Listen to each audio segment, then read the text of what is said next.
o apóstolo Paulo começa a fazer uma oração. E nessa oração, o apóstolo Paulo está fazendo um clamor que pode mudar a sua visão de vida, de ministério, de sentido para você. E nesse texto que a gente vai ler agora, de Efésios 1, a partir do verso 15, você vai poder encontrar a oração do apóstolo Paulo. E a ideia é a seguinte: olha, a vida no Espírito não para, não se conclui quando o Espírito Santo de Deus entra na nossa vida. Tem muito mais do poder de Deus, da graça de Deus, da sabedoria de Deus para ser derramada sobre a nossa vida. Isso é uma coisa muito importante, porque às vezes a gente se contenta só com aquilo que já recebemos do Senhor. E a oração de Paulo é: Senhor, não deixa esse povo se contentar com aquilo que já recebeu. Tem muito mais, tem muito mais, tem muito mais. E ele então faz uma oração tremendamente ousada. E a Bíblia diz assim a partir do verso 15, olha só o que a palavra do Senhor vai dizer. Por essa razão, por causa daquelas bênçãos espirituais, desde que ouvi falar da fé que vocês têm no Senhor Jesus e do amor que demonstram para com todos os santos, não deixo de dar graças por vocês, mencionando-os em minhas orações. Peço que o Deus de nosso Senhor Jesus Cristo, o glorioso Pai, lhes dê espírito de sabedoria e de revelação no pleno conhecimento dele. Oro também para que os olhos do coração de vocês sejam iluminados, a fim de que vocês conheçam a esperança para a qual ele os chamou, as riquezas da gloriosa herança dele nos santos, e a incomparável grandeza do seu poder para conosco, os que cremos, conforme a atuação da sua poderosa força. Esse poder ele exerceu em Cristo, ressuscitando-o dos mortos e fazendo assentar-se à sua direita nas regiões celestiais, muito acima de todo governo e autoridade, poder e domínio e de todo nome que se possa mencionar, não apenas nessa era, mas também na que há de vir. E Deus colocou todas as coisas debaixo de seus pés e o designou cabeça de todas as coisas para a igreja, que é o seu corpo, a plenitude daquele que enche todas as coisas em toda e qualquer circunstância. Que oração tremenda essa! E nessa oração o apóstolo Paulo vai ensinar para a gente que existe muito mais que Deus quer derramar sobre a nossa vida. E ele faz uma série de pedidos, e eu queria olhar para os pedidos. Ele diz assim: Senhor, abre os olhos espirituais dessa gente, revela algumas coisas tremendas para esse povo, de tal maneira que eles possam adentrar em profundidade na dimensão da vida espiritual. E o primeiro pedido que ele faz é esse aqui: que o Senhor derrame sobre eles espírito de sabedoria. Depois ele vai acrescentar espírito de revelação. E isso vai aparecer no verso 17, onde diz assim: peço que o Deus de nosso Senhor Jesus Cristo, o glorioso Pai, lhes dê espírito de sabedoria e de revelação no pleno conhecimento dele. O que Paulo estava pedindo é que os crentes recebessem mais da sabedoria, mais do discernimento que Deus quer derramar sobre o seu povo. E a ideia de sabedoria, tá, é algo diferente na Bíblia. Sabedoria não é igual a conhecimento na palavra de Deus. A sabedoria na palavra de Deus é a arte de viver, é a arte de se relacionar com as pessoas. É algo que nós precisamos sempre querer mais.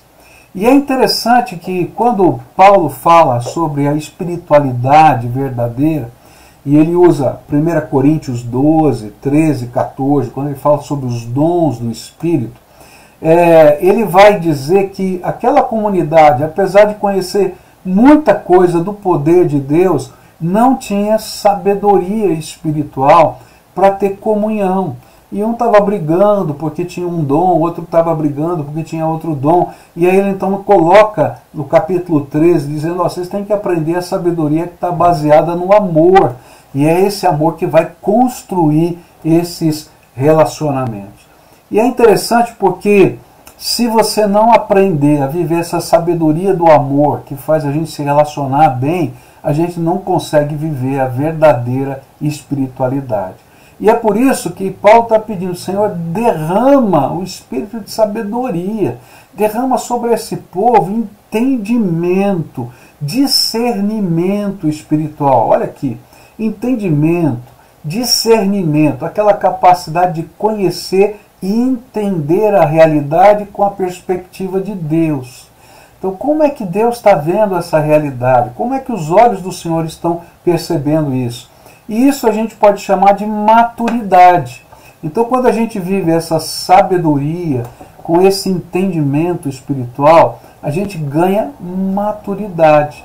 É como se o Senhor estivesse nos dizendo que derramaria sobre os seus filhos uma capacidade de entender a vida e as suas demandas de uma maneira muito peculiar, que só o povo de Deus consegue ter, porque ele tem a mente de Cristo, ele tem o olhar do Senhor para poder enxergar e entender a vida. É como se o Senhor estivesse abrindo a nossa perspectiva para a gente enxergar o mundo e a vida na perspectiva dos olhos do Senhor.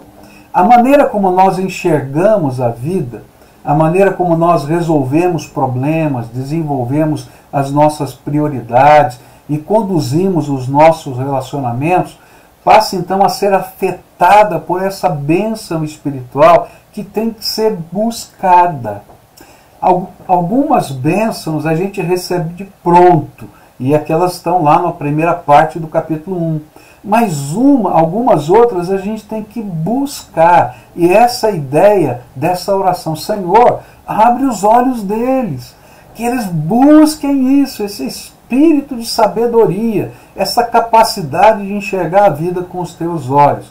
E essa é uma bênção que não tem nada a ver, não é com os diplomas que a gente possa ter. E é por isso que muitas vezes pessoas tremendamente simples, pessoas que às vezes não têm uma educação formal muito grande, mas elas são verdadeiros conselheiros, intercessores de pessoas que parecem ter todo o conhecimento do mundo, mas que não são capazes de discernir o coração das pessoas que estão ao seu redor. Eu me lembro da conversão de uma senhora, psicóloga, muito querida, conceituada, hoje uma mulher de Deus tremenda, e que quem ganhou essa senhora para Jesus foi a sua empregada doméstica, que sentava com ela, a convite da patroa, para tomar café. E antes de tomar café, ela lia a Bíblia para ela e orava por ela e pela sua casa. E aí começava um diálogo. E naquele diálogo havia uma sabedoria tão grande de Deus, que era espírito de sabedoria, era dom de Deus, era algo inusitado da graça, que confundia a mente daquela psicóloga no sentido de dizer, como é que pode ter tanta grandeza nisso? E isso faz a gente recordar o que Jesus disse lá em Mateus capítulo 11. Olha só o que a palavra de Deus vai dizer aqui. Naquela ocasião Jesus disse, ó Pai, Senhor do céu e da terra, eu te agradeço, porque tens mostrado às pessoas sem instrução aquilo que escondestes dos sábios e dos instruídos. Sim, ó Pai, tu tivestes prazer em fazer isso. Sabe, há alguma coisa de Deus que acontece, que pode pegar pescadores e fazer deles pregadores da palavra, como Pedro, João e tantos outros, a ponto dos doutores da lei dizer, mas eles não são pescadores? Como é que falam com tanta profundidade, tanta propriedade? Porque o espírito de sabedoria, o espírito de revelação estava ali sobre eles. Tá? Mas apesar dessa bênção, poder ser derramada sobre nós, alguns crentes não se deixam ser abençoados e teimam em continuar vivendo sobre os valores desse mundo, não discernindo nem o mundo, nem o coração das pessoas amadas e nem as astutas ciladas do diabo na sua vida. E é por isso que Tiago vai dizer, olha, você tem que pedir a Deus sabedoria. E é disso que Paulo está falando. Mas se alguém tem falta de sabedoria, peça a Deus, e Ele a dará, porque é generoso e dá com bondade a todos. Muito bem, então, uma das coisas que Paulo está pedindo é, Senhor, abre os olhos para eles buscarem esse espírito de sabedoria. Há bênçãos que recebemos de graça, que o Senhor derrama sobre nós, sem que a gente peça. A gente recebe Jesus, vem direto, tá? Mas há algumas bênçãos, e é isso que Paulo está falando nessa oração, que eu tenho que buscar espiritualmente, que eu tenho que bater na porta do céu. E a sabedoria do alto é uma bênção que eu tenho que buscar. Uma segunda bênção que vai aparecer aqui nesse texto é essa aqui, não é? Ou melhor, vamos mudar aqui. O espírito de revelação no pleno conhecimento de Cristo Jesus.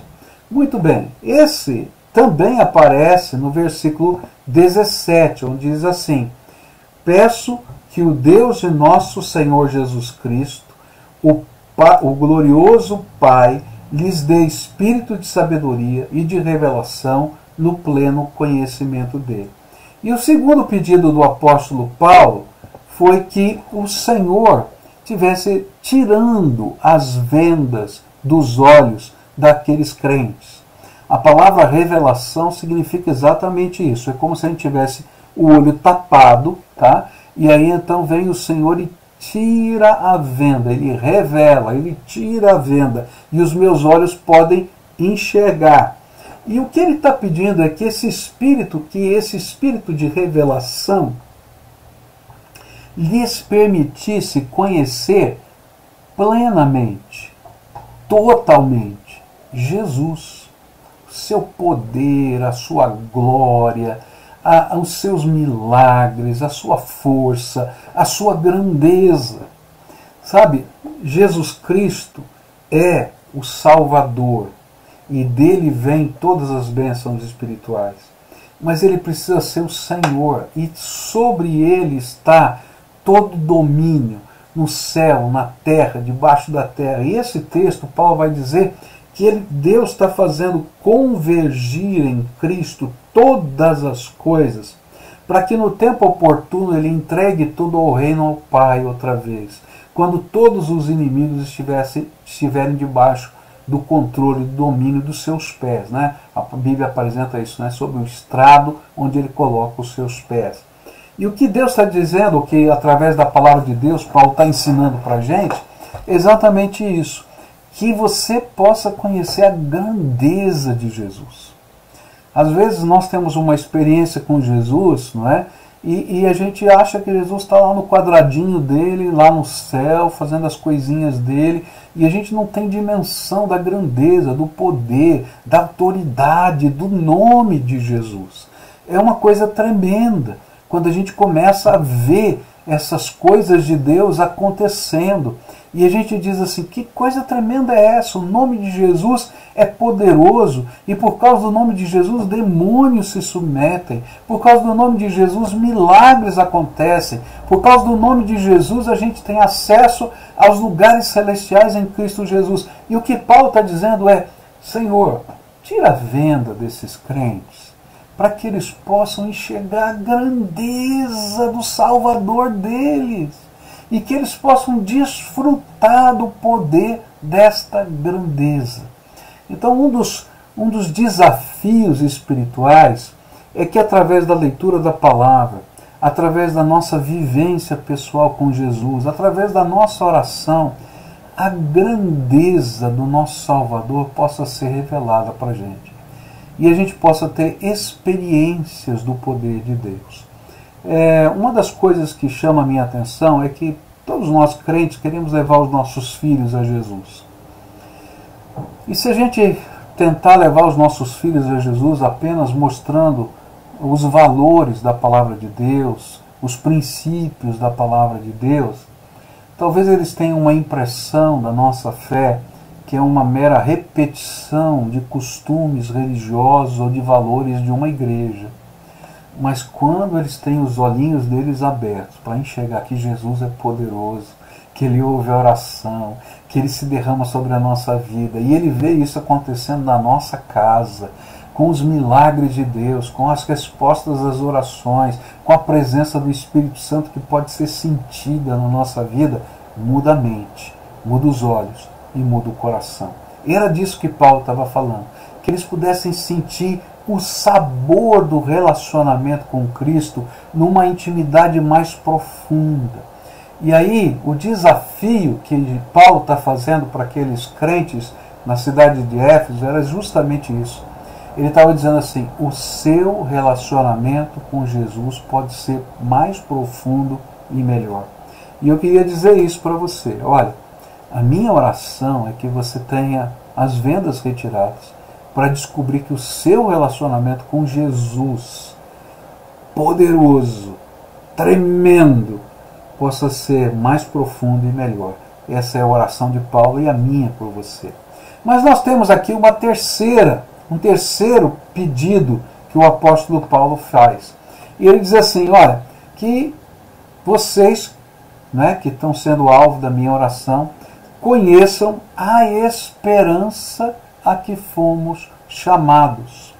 E esse aqui é o pedido, conheçam a esperança a que fomos chamados. Senhor, abre os olhos, revela, ilumina, de tal maneira que eles conheçam Jesus mais profundamente, mas também conheçam com profundidade para que eles foram chamados, qual é o propósito, porque se a gente tiver claro isso, isso vai virar uma grande motivação na minha vida e na sua vida.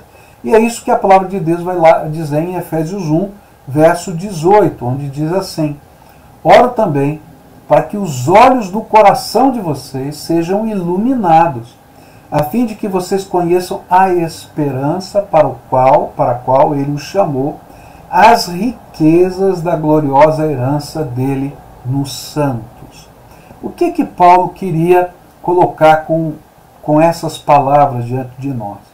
Ele diz assim, olha, essa expressão tem dois aspectos importantes. O primeiro é o aspecto escatológico, que eu vou entrar daqui a pouco, quando a gente falar sobre a herança que Deus tem preparado para nós. Tá? E nesse sentido ele está dizendo, olha, tem coisas que você não pode imaginar que Deus está preparando para nós na nossa eternidade. Tá? E quando a gente olha para isso, eu tenho que entender que isso é uma grande motivação a viver uma vida cristã, a olhar para aquilo que Deus coloca como desafio para a nossa vida, dizendo assim, isso é muito pequeno diante da grandeza da glória que Deus tem preparado para nós.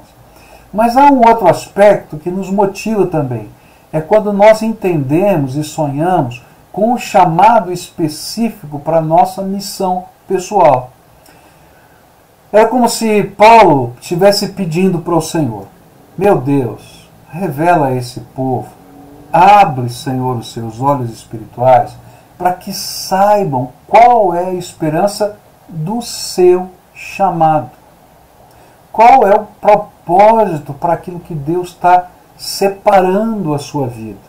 E ele estivesse orando assim, Senhor, faça com que o seu Espírito Santo ilumine essa pessoa para que entenda para que o Senhor o chamou para si mesmo.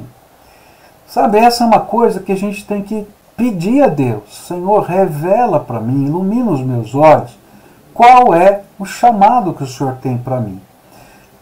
Deus coloca algumas coisas que nos ajudam a discernir isso, mas eu tenho que entender que isso é uma vocação, é um chamado de Deus.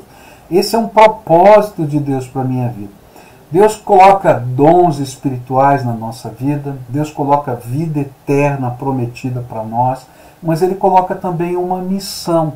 E cada um de nós tem uma missão pessoal no reino de Deus, porque todos nós fomos chamados por Deus para servir, para abençoar, para fazer diferença nessa terra. Alguns são chamados para dedicarem sua vida total e exclusivamente à obra do ministério, então serão pastores, missionários, mas eles não são os únicos chamados. Na verdade, todo aquele que foi alcançado por Jesus foi chamado para servir a Deus e honrá-lo na sua vida. E no lugar que Deus o colocou, ele tem um propósito para você. E quando a nossa mente se abre para isso, nós fazemos diferença no lugar em que nós estamos, porque sentimos a vocação de Deus. É interessante que quando esse olhar se desperta na nossa vida, há uma mudança radical. Eu me lembro de um senhor trabalhando numa grande empresa aqui no Paraná, e esse senhor, membro da nossa igreja, ele sentiu a vocação. Deus está me chamando para abençoar os meus colegas de trabalho. E ele começou orando com essas pessoas, olhando para as necessidades delas. Daí Deus deu a oportunidade de falar a palavra de Deus. E aí ele percebeu que muitos dos seus colegas de trabalho tinham dificuldades no casamento. E ele então começou a estudar a Bíblia com esses homens a respeito do casamento. E um dia ele me disse assim: pastor, Deus tocou o meu coração porque eu preciso cuidar dessas famílias. Deus me colocou como pastor deles lá, naquela empresa. E então eu vou fazer um retiro de casais. Falei, e o que você vai fazer? Eu vou ensinar a palavra de Deus para aqueles casais, como é que eles podem viver uma vida melhor.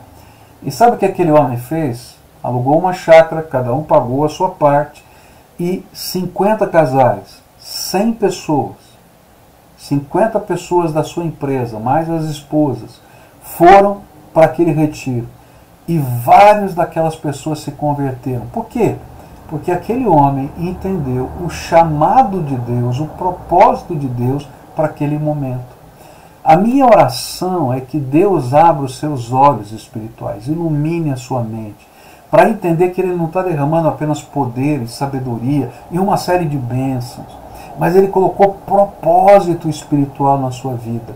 E nesse lugar onde você está, por mais complicado que seja, Ele tem um propósito para a sua vida. E Ele quer usar a sua vida. E esse é o chamado específico que Deus tem para nós. E esse chamado ele pode mudar de um lugar para outro, de uma geografia para outra, para uma situação para outra. Mas eu preciso entender que Deus tem um plano para a minha vida, que é usar a minha vida. E assim eu preciso ter os meus olhos abertos para poder enxergar aquilo que é o chamado de Deus para a minha vida. Bom, um terceiro pedido que Paulo faz também aparece no versículo 18, onde ele vai dizer assim: as riquezas da gloriosa herança dele nos santos. Então essa última frase que vai aparecer aqui no final do versículo, tá? As riquezas da gloriosa herança dele nos santos, tá? O que Paulo queria dizer com isso, tá? Ele queria dizer para a gente que diante das lutas, dos sofrimentos, das provações que às vezes nós enfrentamos, em meio à nossa jornada cristã, não é? Muitos têm, diante disso, se magoado até com Deus, não é? E têm diminuído, enfraquecido a sua fé. E alguns até desistem da sua caminhada cristã. E aí então Paulo faz uma oração: Senhor, olha, eu que estou preso, porque Paulo, nesse momento em que escreve essa carta, ele está preso em Roma, acorrentado a alguns guardas romanos. Eu que estou aqui preso, tá? Para alguns, quem sabe, no meu lugar de abatimento, mas na verdade cheio de alegria, de esperança na minha fé.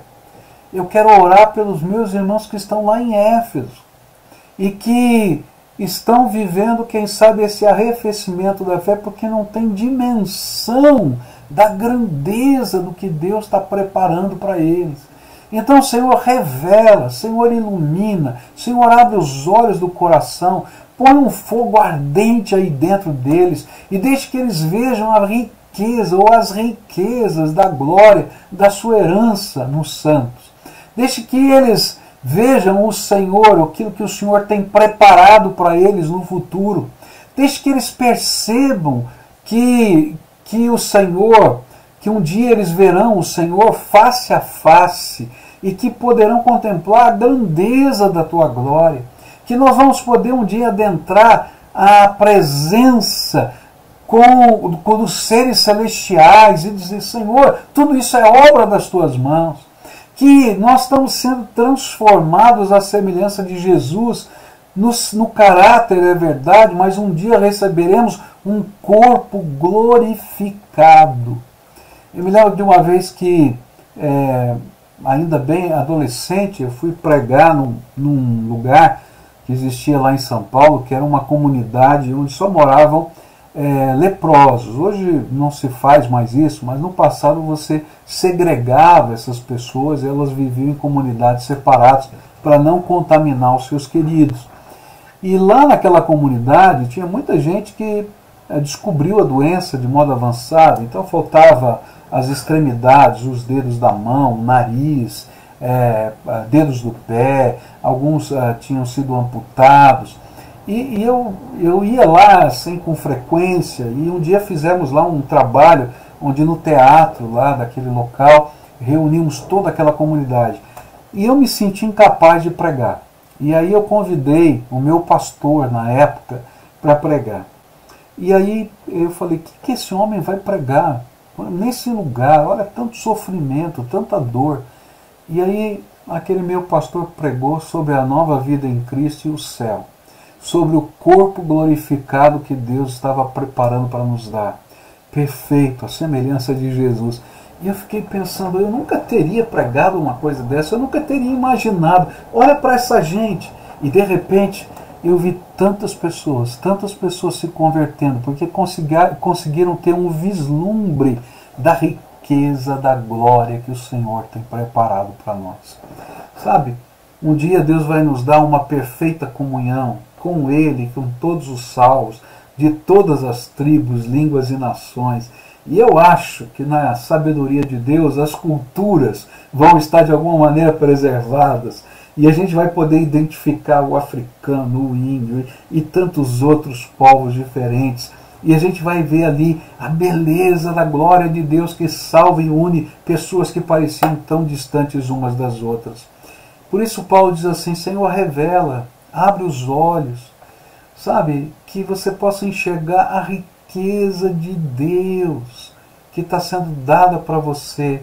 E às vezes a gente está choramingando pelo caminho sem perceber as grandezas da glória de Cristo, que já estão sendo derramadas aqui, mas que um dia serão plenamente derramadas sobre nós.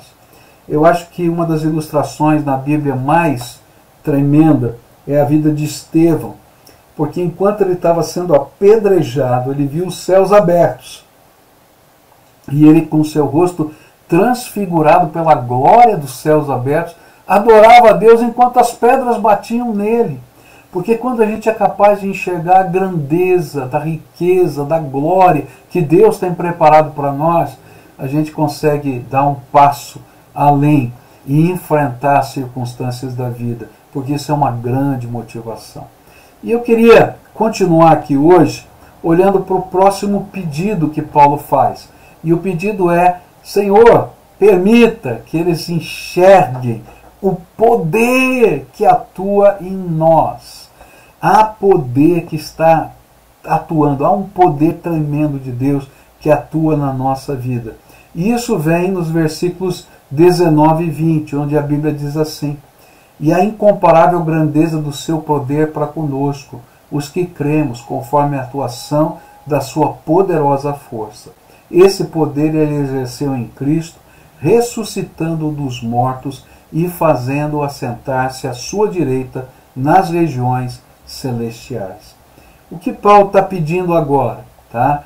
Ele está dizendo assim, Senhor, permita, permita, Senhor, que não apenas a riqueza da glória abra os olhos diante das duras situações que esse povo vive, né?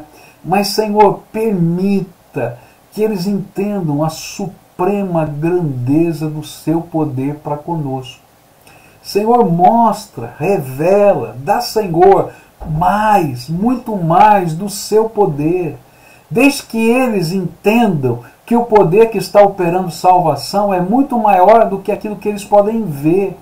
Abre os olhos desta gente para entender a operação da força do seu poder. E aqui é interessante que Paulo usa 3 palavras tremendamente fortes na língua grega, tá?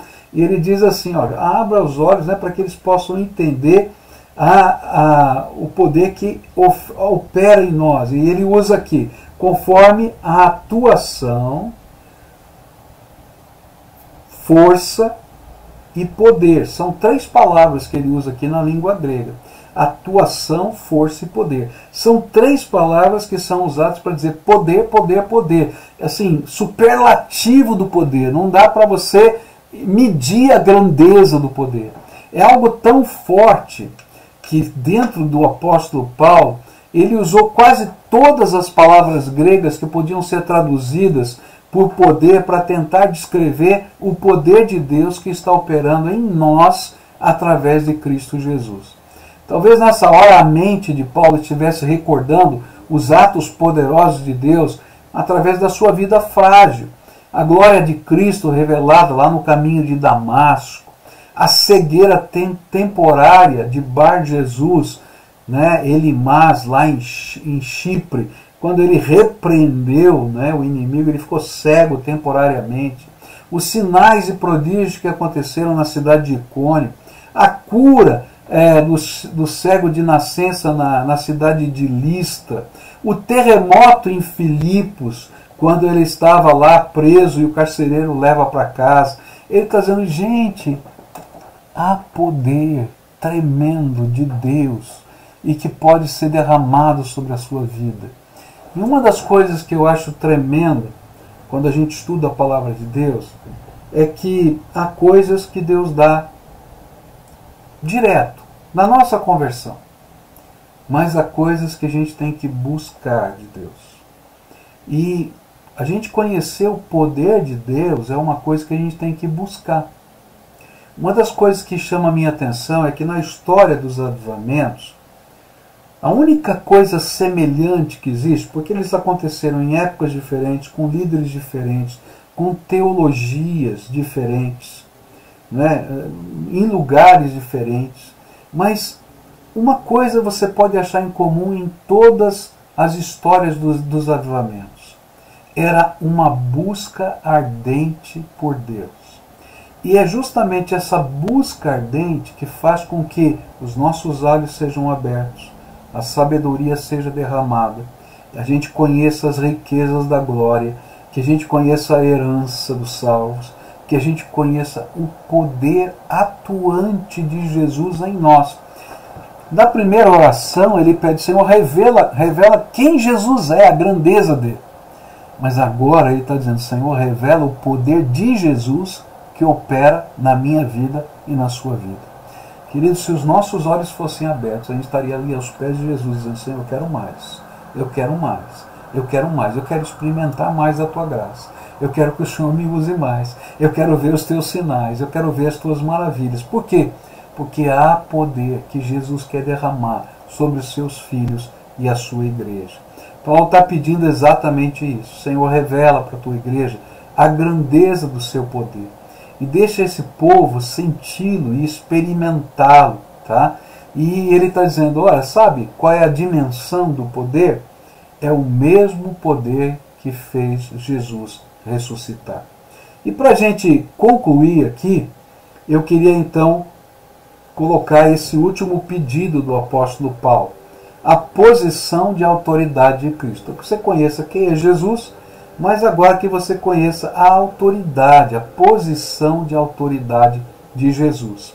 E essa posição de autoridade de Jesus aparece aqui nesse texto de Efésios 1, 20, onde diz assim, esse poder ele exerceu em Cristo, ressuscitando dos mortos e fazendo-o assentar-se à sua direita nas regiões celestiais, muito acima de todo governo, autoridade, poder, domínio, de todo nome que se possa mencionar, não apenas nesta era, mas também na que há de vir. Deus colocou todas as coisas debaixo de seus pés e o designou cabeça de todas as coisas para a igreja. Deus colocou todas as coisas debaixo dos seus pés e o designou cabeça de todas as coisas para a igreja, que é o seu corpo, a plenitude daquele que enche todas as coisas em toda e qualquer circunstância. Que coisa tremenda Paulo está ensinando aqui. Qual é a posição de Jesus? Ele está à direita de Deus, muito acima de todo principado e potestade, demônios, anjos, governos, poder, domínios, acima de todo nome. É o nome que está acima de todo nome. Ele é soberano. Ele está acima de tudo, em todo o tempo e na eternidade toda. E tudo vai estar e está agora debaixo dos seus pés. E o grande objetivo de Deus é fazer com que ele, como cabeça de tudo, como a maior autoridade de tudo, faça convergir todos esses poderes a favor da igreja. É na autoridade dada ao nosso Senhor que cumprimos a obra que Ele nos dá para realizar, porque tudo está debaixo dos seus pés, da sua autoridade. E quando tudo isso se tornar visível, tá? E isso vai chegar um momento em que tudo isso vai se tornar visível. Hoje Ele tem essa autoridade, mas por causa da salvação de tantos que Ele ainda quer salvar, parte dessa autoridade não foi ainda revelada.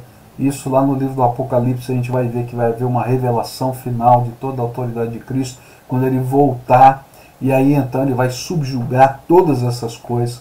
Mas a gente sabe que essa autoridade está avançando nesse mundo à medida que o reino de Deus se espalha e a palavra do Senhor está sendo pregada. E é por isso que Deus vai colocar, tá, todas as coisas debaixo de seus pés. E vai designar a cabeça de todas as coisas. E nós que somos a igreja dele, não é? Vamos, como seu corpo, nós vamos poder encher essa terra com a presença do Senhor. Então Paulo está orando por aqueles cristãos, para que eles sejam iluminados a entenderem a abrangência da missão da igreja. O que Paulo está nos ensinando é que Jesus é o cabeça de todas as coisas e não somente o cabeça da igreja. E é por isso que a gente leva a palavra, a gente luta por princípios, a gente trabalha por uma cosmovisão bíblica, porque Jesus é o dono de todas as coisas, Ele tem o direito disso. E a gente anuncia essa mensagem. E nesta obra de redenção, toda a criação que se afastou foi afetada pelo pecado e sofre as consequências dessa separação. Mas em Jesus, Deus está fazendo com que tudo e todos possam ser reordenados ao propósito original de Deus. E é isso que Paulo está ensinando aqui nesse texto das Escrituras para nós, e também está ensinando para a gente em outros textos das Escrituras, como, por exemplo, o livro de Romanos, capítulo 8, onde a Bíblia diz assim: considero que os nossos sofrimentos atuais não podem ser comparados com a glória que em nós será revelada. A natureza criada aguarda com grande expectativa que os filhos de Deus sejam revelados, pois ela foi submetida à inutilidade, não pela sua própria escolha, mas por causa da vontade daquele que a sujeitou, na esperança de que a própria natureza criada será libertada da escravidão da decadência em que se encontra, recebendo a gloriosa liberdade dos filhos de Deus. Sabemos que toda a natureza criada geme até agora, como em dores de parto. E não só isso, mas nós mesmos que temos os primeiros frutos do Espírito, gememos interiormente, esperando ansiosamente nossa adoção como filhos, a redenção do nosso corpo. Mas o que chama a minha atenção é a maneira que Ele escolheu para fazer isso. Como é que Deus vai fazer isso? Ele escolheu a igreja para ser a expressão plena, diante de toda a criação, daquele que tem poder e autoridade para trazer tudo e todos ao propósito de Deus. A igreja, como corpo vivo de Cristo e ativo nessa terra, através do poder do Espírito Santo, dos dons que Deus derramou, desse poder da ressurreição que está operando em nós, através dessa plenitude de Deus agindo na terra através dos salvos, o Senhor quer trazer todo esse povo para perto dele, levar a salvação e fazer convergir todas as coisas através da igreja, através do povo de Deus. E lembra que a igreja não é instituição, é gente que serve a Deus. E é através dessa igreja que o Senhor está manifestando o seu poder, anunciando a sua mensagem, restaurando pessoas, implantando o seu reino, restaurando a sua criação. Toda a obra do Senhor Jesus é obra e missão da igreja do Senhor. Eu queria concluir aqui, então, dizendo para você, que coisa tremenda, a oração de Paulo, que os seus olhos e os meus olhos sejam abertos, e que haja em nós uma fome, uma sede de mais, e mais, e mais de Deus na nossa vida, porque tem muita coisa que Deus quer derramar, e nós seremos instrumentos dele nessa terra, para que a glória dele seja vista nesses dias em que nós vivemos. Muito bem, vamos fazer uma pausa aqui, não é? Semana que vem a gente continua no capítulo 2 do livro de Efésios, e eu queria abrir para algumas perguntas. Nós temos alguns minutos para isso. Vamos lá, Guilherme? Vamos lá. A Nathalie Freire pergunta: quando o apóstolo Paulo diz em Colossenses 3, suportai-vos uns aos outros, ele disse no sentido de sermos suportes que ajudam uns aos outros, ou no sentido de sermos pacientes? Lá a palavra do suportar, até tem uma série que eu fiz sobre esses mandamentos recíprocos, né? Aguenta. Essa é a ideia. Aguenta aí. Não é simplesmente dar suporte. É a ideia de que você aguenta, fica firme, né? Permanece ali. Tá? E às vezes suportar no sentido de ter paciência mesmo. Essa é a principal ideia daquele texto. A Vanessa pergunta: pastor, por que a bênção do trabalho não está chegando nem a casa? Estamos buscando a Deus todos os dias e ainda não tivemos a bênção. Ok. Querida, eu não sei. Essa pergunta do porquê, do para quê, eu já desisti de fazer na minha vida. Eu tenho muitas perguntas na minha vida de por que determinadas coisas acontecem em determinados momentos. Mas uma coisa eu sei, Deus tem algo de bom para a tua vida. Então eu vou parar tudo que a gente está fazendo e a gente vai orar pela Vanessa. Tá? Senhor Jesus, Tu conheces o coração da Vanessa. E esse pedido dela é um grito de socorro. E nessa hora, Pai, eu quero te pedir, visita aquela casa. E de alguma maneira abre uma porta para um sustento digno dessa casa. Ó Pai, aquilo que ela está pedindo é algo tão natural, tão simples, Senhor, como a possibilidade de trabalhar para sustentar a sua casa. Então abençoa, Pai, abençoa. E enquanto esse tempo não chega, manda o teu maná, que nunca falte nada nessa casa. Que assim como no deserto nunca faltou nada, o Senhor sempre derramava do céu o pão, que o Senhor derrame do céu tudo que ela precisa hoje, agora. E se nós pudermos ser parceiros desse processo, eis-nos aqui, Senhor. Mas, Senhor, abre uma porta de trabalho para essa tua filha. Aquilo que eu oro em nome de Jesus. Amém, Senhor. Amém. O Ismael pergunta: qual é nossa herança em Cristo? Ok, quando a gente falou sobre herança em Cristo, Paulo estava dizendo de tudo quanto ele preparou para nós. E talvez a palavra mais forte está lá nos evangelhos, quando Jesus diz aos seus discípulos, ele diz para eles assim: Deus decidiu dar a vocês o seu reino. E a ideia que a gente tem é essa: tudo que Deus tem, tudo que Deus criou, tudo que representa o seu poder e a sua glória, Ele está dizendo, através de Jesus eu quero dar de presente para você, meu filho amado.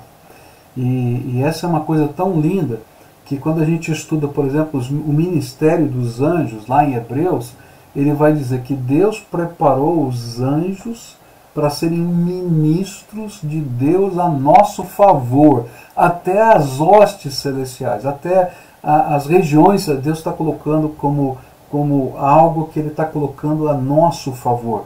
Seres que têm tremendo poder. Então a grandeza de Deus em Cristo fala do céu, fala da eternidade, fala daqui na terra, quando Ele está derramando graça para nós.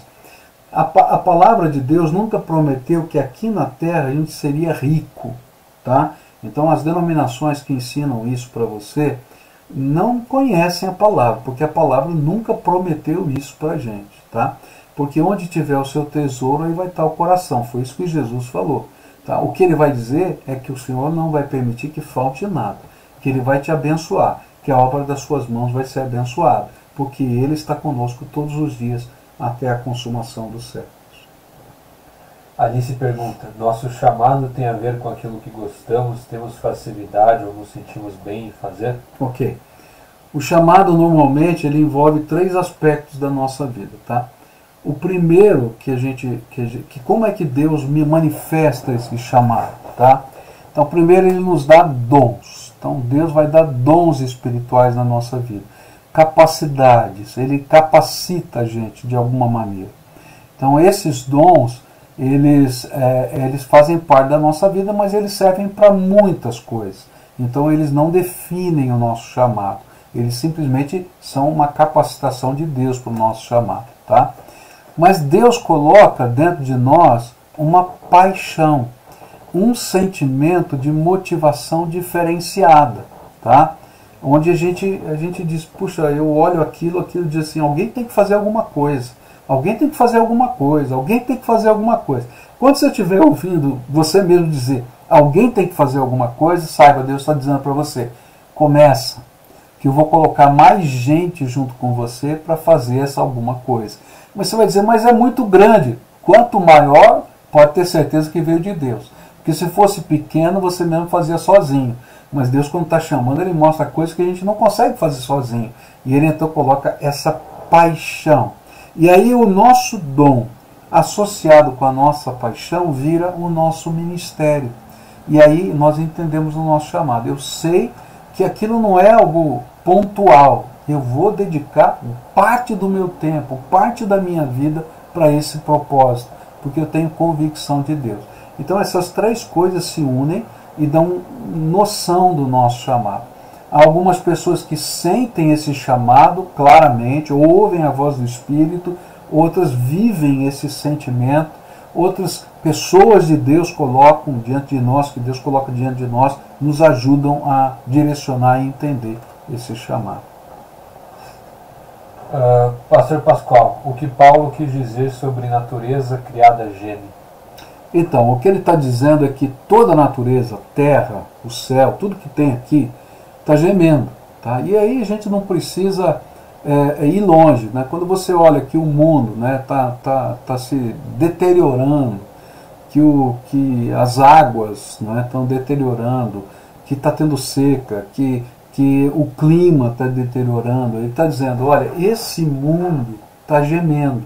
Então não apenas a humanidade está gemendo por causa do pecado, mas toda a natureza criada de alguma maneira foi afetada pelo pecado do homem. E espera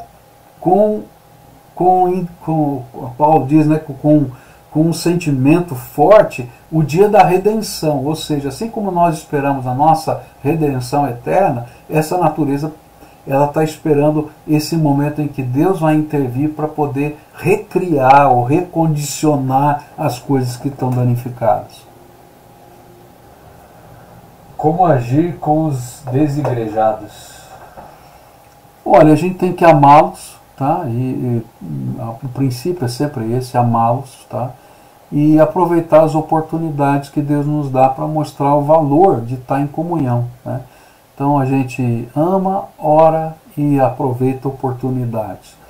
Porque Deus vai mexer, se eles têm uma experiência com Jesus, Deus vai mexer na vida deles, vai cutucar. Se eles não tiveram, então Deus vai ter que preparar uma oportunidade para a salvação. Porque o fato de ser desigrejado não significa que alguém de fato era convertido, né? A pessoa simplesmente pode estar caminhando conosco e saiu, como lá na parábola dos solos que a gente falou na semana passada. O Gessé pergunta: vejo cristãos chamando Jesus de você, isso é certo? A questão, né, de Senhor, você e tal, tem muito a ver com a intimidade, né? Quanto mais intimidade você tem com Jesus, então alguns chamam de paizinho, outros chamam de Senhor. A ideia para mim não é tão importante se a gente está não sendo tão, vamos dizer assim, respeitoso, mas é assim, como é que vai a minha intimidade com Jesus, né? Eu sinto a presença dele, eu ouço a sua voz, ele se manifesta na minha vida. Isso para mim é o que tem maior valor.